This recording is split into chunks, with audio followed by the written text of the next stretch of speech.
প্রথমে বাংলায় ঢুকে কাকদ্বীপে বাড়ি কেনে বাংলাদেশের তপন দাস, আর সেই বাড়িতেই দাদার পিছু পিছু ঢোকে নিউটন।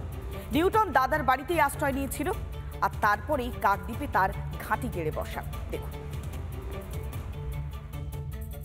2014 সাল থেকে আমার কাকদ্বীপের ভোটার আদার সমস্ত কিছু আছে। এমনকি 2016 সালে আমি কাকদ্বীপের বিধায়ক মন্টুরাম পাখিকে ভোট দিয়েছিলাম, কিন্তু 2017 সালে আমার ভোটার কার্ডটি হারিয়ে যায়। তখন 2018 সালে আমি আবার আমাদের বিধায়কের সহযোগিতা নিয়ে আমি আবার আমার কার্ডটি তুলি।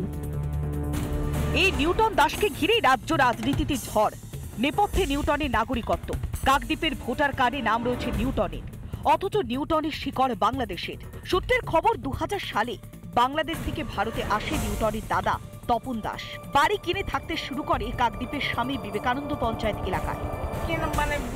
মানুষ ছিল, তারা চলে গেছে কলকাতায়, গিয়ে বিক্রি করে দিতে এরা কিনেছে। কত বছর কিনেছে আমি অত বলতে পারবো না। তাও কত বছর দেখছেন? মানে 3 বছর, 4 বছর, 6 বছর, 10 বছর? হ্যাঁ, ওই রকম হবে। 2014 সালে ভারতে ঢোকে নিউটন, থাকতো স্বামী বিবেকানন্দ পঞ্চায়েত এলাকায় দাদার বাড়িতে।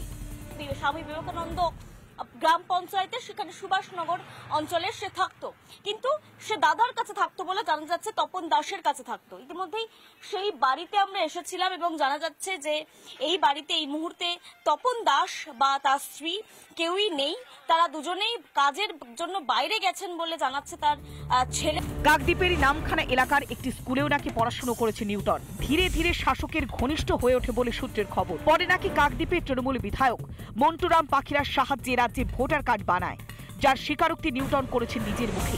2018 সালে আমি আবার আমাদের বিধায়কের সহযোগিতা নিয়ে আমি আবার আমার কার্ডটি তুলি।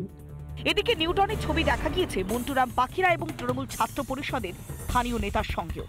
তৃণমূলের অস্বস্তি আরো বাড়িয়েছে ভাইরাল হওয়া আরো একটি ছবি, যেখানে গত বছর অগাস্টে বাংলাদেশের আন্দোলনে দাঁড়িয়ে থাকতে দেখা গিয়েছে নিউটনকে। এতেই তদন্তের দাবিতে সরব হয়েছে বিরোধীরা।